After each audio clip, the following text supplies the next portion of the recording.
Sí, expulsado por hacer mucho ruido, por no respetar a nadie. No se dan cuenta que hay más gente en otras habitaciones. No son buenos clientes.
Los turistas de nacionalidad israelí que visitan la región de Magallanes representan solo entre el 5 y 7% del total, incluyendo también turistas nacionales, según datos proporcionados por Cernatur el año 2013. No tengo algún estudio respecto a el por qué ellos actúan de esta forma, sabiendo que cuando ingresan al parque, al hacer ingreso le hacen firmar un certificado donde están todas las prohibiciones al interior del parque, y de transgredir esas prohibiciones también está la ley que los sanciona. Entonces ellos están en pleno conocimiento de lo que pueden y no hacer en el parque. Ahora no sé por qué ellos transgreden esa ley. No te podría decir cuál es la razón. De este porcentaje, en su mayoría son soldados israelíes que han llegado a la zona producto de haber terminado el extenuante servicio militar, y estos han optado por la Patagonia debido a la gran promoción de esta zona que existe en Israel. Todo ciudadano de nacionalidad israelí, según la ley de aquel país, debe a los 18 años cumplidos realizar el servicio militar. En el caso de los jóvenes varones, el servicio militar tiene una duración de 3 años, mientras que las mujeres deben estar reclutadas durante 21 meses. Luego de esto pueden optar por pertenecer al ejército si el organismo lo pide, pero también quedan libres para poder estudiar o realizar otra actividad. Ahí en este periodo es que optan por visitar nuestra región, pero para los magallánicos el objetivo de esta visita no está tan claro. Las Fuerzas Armadas y las estrategias de defensa de Chile y las fuerzas de inteligencia chilena puedan indagar un poco más respecto de la presencia de cerca de 8.000 conscriptos israelíes en territorio de la Patagonia, en una zona donde tenemos la mayor reserva de agua dulce del mundo. Entonces, mi preocupación va en el sentido de si tenemos preventivamente que proteger nuestro territorio. Para algunos ciudadanos magallánicos resulta particular que año a año existe una sensación de que cada vez son más los soldados de origen israelí que llegan a la Patagonia. Esta sensación se ve reflejada en las cifras entregadas por CONAF, donde el número de turistas de esta nacionalidad que visitan nuestros parques nacionales ha aumentado poco a poco durante estos últimos años.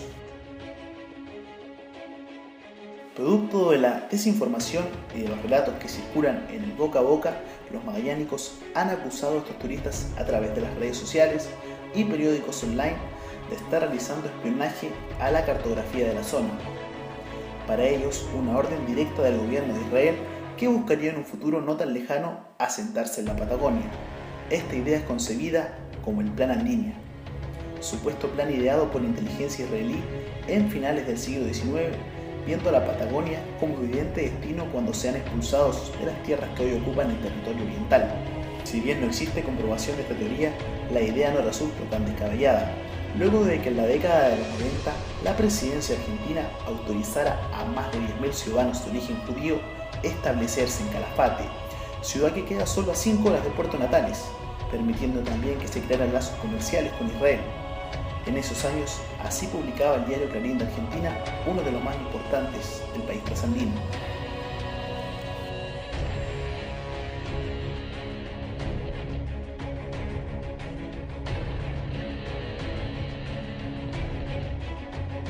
Israel en los últimos tiempos ha fortalecido sus relaciones bilaterales con Chile. Estas se han mantenido vigentes desde 1973, pero en los últimos años ya han avanzado al punto de permitir crear diferentes convenios turísticos y tecnológicos. En Chile existen muchos políticos y senadores y también diputados de origen judío. Estos mismos se han esforzado y han tenido la opción de viajar al Medio Oriente para fortalecer dichas relaciones. Señora Pérez, buenos días. Buenos días. ¿Usted sabe qué es ser sionista? Por supuesto. Todas las personas, es como que a un chileno usted le preguntara qué es ser patriota. Lógico. Todas las personas que profesan la religión judía o que tienen origen judío tienen un vínculo de afecto con el Estado de Israel. Absolutamente todos. O sea, el sionismo y el judaísmo son sinónimos. Aunque existen personas que afirman que el Plan Andini es una realidad, no hay pruebas concretas que lo demuestren y solo se mantiene como una teoría conspirativa. Nosotros nos centraremos en algo real y por lo mismo aún más preocupante. Un tema que circula en el boca a boca de los magallánicos, pero que nunca se ha divulgado en los medios de comunicación nacional. Un tema que las autoridades también han reconocido y esperan encontrar prontamente medidas de solución de forma rápida para evitar que el conflicto se expanda. Un tema delicado que podría tirar por la borda el lobby judío reinante en la política y la economía nacional. Estamos hablando de la mala percepción que existe en Magallanes hacia los turistas de origen israelí. Para contextualizar este conflicto es necesario mencionar que comenzó a gestarse por el aumento de las visitas de turistas israelíes a la zona y el uso de servicios que se relacionan directamente con ciudadanos magallanes, es decir, alojamientos, restaurantes, parques nacionales, lugares de entretención, discotecas, entre otros. Aunque antes del año 2011 ya existían en el boca a boca estos comentarios donde se hacía ver una mala percepción, el hecho que rebasó el vaso fue el incendio en 2011, provocado internacionalmente por el ciudadano Lorenzo. Este mediodía fue detenido un ciudadano extranjero sospechoso de haber iniciado el incendio en las Torres del Paine. Tomamos contacto con el periodista de ITV Patagonia, José Marihueico, para conocer más antecedentes de esta emergencia. 3 de los 6 focos están controlados y la superficie quemada llega desgraciadamente a las 12.795 hectáreas. Es el panorama en este mega incendio de las Torres del Paine. De papel higiénico sería el origen del devastador incendio en las Torres del Paine. La Fiscalía apunta hacia Roter Singer, un ciudadano israelí que ya fue formalizado por el delito de incendio. Quedó en libertad, pero tuvo que salir del tribunal con resguardo policial ante la indignación de los trabajadores de los hoteles del Parque Nacional que ahora están sin trabajo. Este incendio fue el más grande en la historia del Parque Nacional Torres del Paine. Significó que 50.000 hectáreas de bosque nativo fueran quemadas. Este siniestro provocó el repudio total de personas en la zona, ya que anteriormente también se manejaban antecedentes con estos turistas. Sin embargo, la huella que dejó este incendio y el reciente fallo de la Corte Suprema evidencia aún más el problema que todavía no encuentra solución. Creemos que no podríamos decir bajo ningún punto de vista, sería altamente irresponsable creer que hay alguna relación directa entre los hechos y la nacionalidad de las personas que se ven involucradas, y sobre todo porque han habido más casos de infracción al artículo 22 que no han salido en la prensa, en que se han involucrado ciudadanos de otras nacionalidades. Por lo tanto, creemos que por ahora no sería, necesario estudiarlo en relación directamente a la nacionalidad. Para comprobar la importancia de la solución del conflicto para la Embajada de Israel, nos remontamos al año 2012, cuando a raíz de la situación incómoda que vivían los turistas israelíes en la zona, el ex embajador de Israel visitó la zona con el objetivo de hablar con las autoridades respecto al conflicto. Esta visita también contemplaba la creación de herramientas de solución al conflicto, hecho que finalmente no fructiferó. Este 2014, el nuevo embajador nuevamente se puso en contacto con las autoridades regionales para que en el mes de diciembre se realizara una nueva mesa de trabajo con el objetivo de crear herramientas de solución para evitar un posible conflicto. A su vez, la Embajada de Israel, en conjunto con CONAF, acaban de lanzar un plan que permitirá que durante esta temporada turística 4 ciudadanos de origen israelí lleguen a la zona de forma voluntaria para pertenecer a los guardaparques. Esto ha generado una serie de críticas en las redes sociales por parte de magallánicos.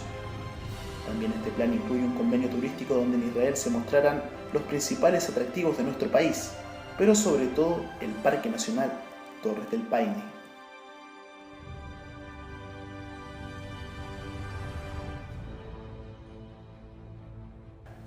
Para entender aún más esta realidad, es necesario detallar el perfil de los dos tipos de turistas israelíes que visitan la zona. El primero, los soldados israelíes antes mencionados, los que buscan vacaciones y relajo luego de un exigente servicio militar, conociendo la realidad bélica de su país. El segundo perfil se trata de un público más adulto, es decir, matrimonios de edad, generalmente profesionales que no tienen relación con los soldados. Estos tienen un ingreso más elevado, por lo que se alojan en hostales y hoteles con más servicios y calidad. A pesar de que existen diferencias claras como las que declaró el embajador David Dadón, para los magallánicos son todos turistas israelíes o majas, como se les conoce despectivamente. Es decir, no hay separación en esta mala percepción y se ponen todos en un mismo saco. Hablando con agencias de turismo, hoteleros, personal de CONAF y personas no ligadas al turismo, pudimos comprobar que la mala percepción hacia estos turistas de nacionalidad israelí es compartida por personas ligadas y no ligadas al turismo. Están dadas por diferentes motivos que tienen relación con dos aspectos esenciales, el segundo más importante que el primero. Estos son: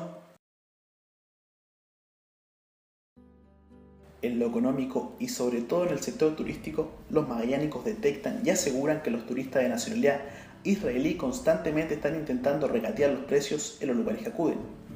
Es decir, siempre intentan pagar una cantidad menor del precio establecido y agotan los recursos para hacerlo. Esto no tendría nada de malo si no fuera que son la única nacionalidad que lo practica de forma seguida como una costumbre. También hay algunas anécdotas donde señalan que muchas veces se han ido de lugares sin pagar la cuenta, e incluso personal de CONAF ha pillado infraganti a estos turistas israelíes intentando ingresar al Parque Nacional Torres del Paine en horas de la madrugada para evitar pagar los 18.000 pesos de la entrada para extranjeros. Bueno, antes de no pagar la plata de la entrada, cuando estaba dentro del parque ya había una fuga de no pagar esa entrada, y cuando uno lo encontraba dentro del parque en lugares no establecidos era para que no paguen los refugios o los campamentos que eran cobrados por terceros o en ese caso por CONAF. A pesar de esta cualidad no grata, los turistas israelíes no representan un número menor en las visitas anuales, por lo que su aporte al turismo en lo económico no se discute. El aspecto social es más importante, porque nos daremos cuenta que el conflicto es sociológico y se deja en evidencia cómo las diferencias entre dos pueblos muy lejanos pueden generar un conflicto cuando estos se relacionan de forma directa. Un estudio realizado en el año 2013 en la Universidad de Magallanes aseguró que más del 50% de los magallánicos piensa que por el solo hecho de nacer en la región poseen una cultura esencialista, es decir, piensan que son una raza que posee rasgos distintivos y que se diferencia del resto por la forma de ser de sus personas. Esta diferencia estaría relacionada con particularidades como la extrema amabilidad, sentimiento de arraigo a la región y tranquilidad en la vida cotidiana. No olvidemos que el año 2014 Punta Arenas salió elegida la ciudad con los índices de felicidad más altos de Chile. Esta esencia o valores se contraponen directamente con la esencia de los turistas de nacionalidad israelí, o por lo menos lo que han sembrado en la región durante los últimos años.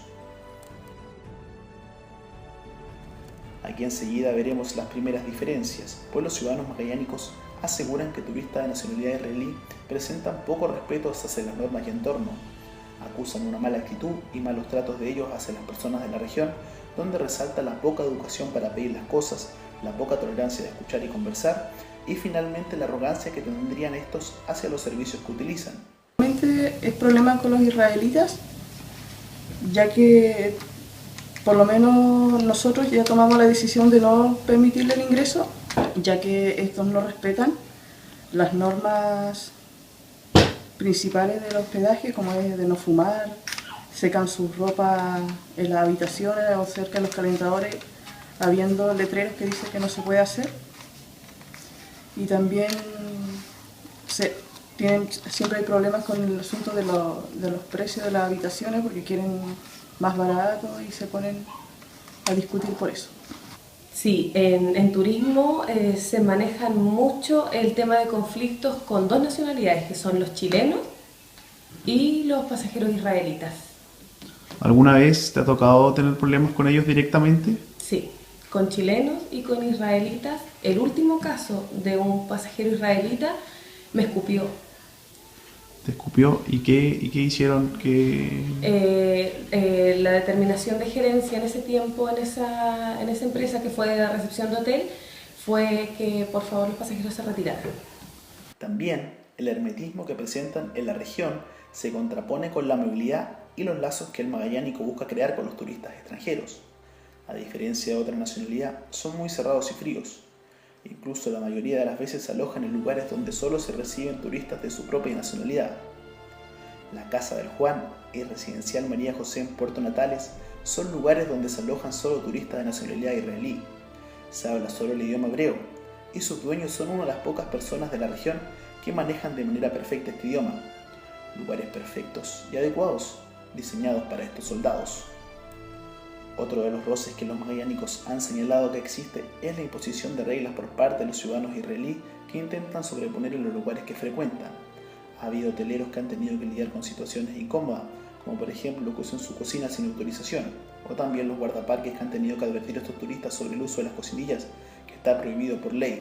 No olvidemos que el año 2013 fueron 17 los turistas expulsados del Parque Nacional Torres del Paine y 15 de ellos correspondieron a ciudadanos israelíes por infringir las normas de CONAF.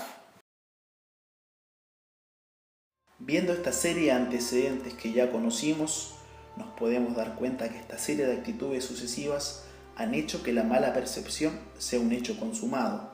Es decir, sí existe en la región una mala percepción hacia los turistas israelíes. Las autoridades regionales y también autoridades de Israel en Chile, como el embajador, están conscientes de ellos. Y para el mes de diciembre tienen pensado establecer mesas de trabajo para solucionar el problema. Las autoridades chilenas de origen judío están al tanto de cada situación que sucede en la región y siempre están preparados para defender, aclarar e incluso justificar las actitudes de los ciudadanos israelíes en la zona. Allí es que nace la pregunta más importante de todas. ¿Por qué es tan importante crear herramientas de solución para las autoridades de Israel? Va a ser bueno en el sentido que, como dices tú, por la estadística de que 15 personas de nacionalidad israelita fueron expulsadas del parque, eso va a ayudar a lo mejor a que el ciudadano israelí que ingresa al parque tome conciencia. ¿Por qué? Porque con la experiencia que van a vivir estas personas que van a trabajar en el parque, se la van a transmitir a sus conciudadanos para que quizás no cometan las mismas transgresiones a la ley o a la normativa respecto al ingreso al Parque Nacional Torres del Paine. Y quizás esa estadística va a bajar. Yo encuentro que la integración es súper positiva. Es súper positiva para que empiecen a tomar conciencia y cuidado del lugar que están visitando, porque es mucha la afluencia de público que se tiene de ese país. Por lo tanto, ellos pueden ayudar a que esa barrera de conflicto y de malos tratos de las personas de su ciudad y de su país sea un poco más amigable, viendo ¿cómo explicarlo? A un residente de su país. En el caso de los israelitas van a ser 4 voluntarios en 2 periodos distintos. Cosa que nos parece bien porque hay problemas habitualmente y nadie habla hebreo de los guardaparques. Por lo tanto, que haya un voluntario israelita nos parece una excelente medida. Que dicho sea de paso, el año pasado ya tuvimos dos chicas israelitas como voluntarias y que fue muy buena la experiencia y el aporte que hicieron para evitar problemas, digamos, y ya nadie podía decir que no entendía ni el español ni el inglés, porque ya les hablaban en su idioma, en hebreo.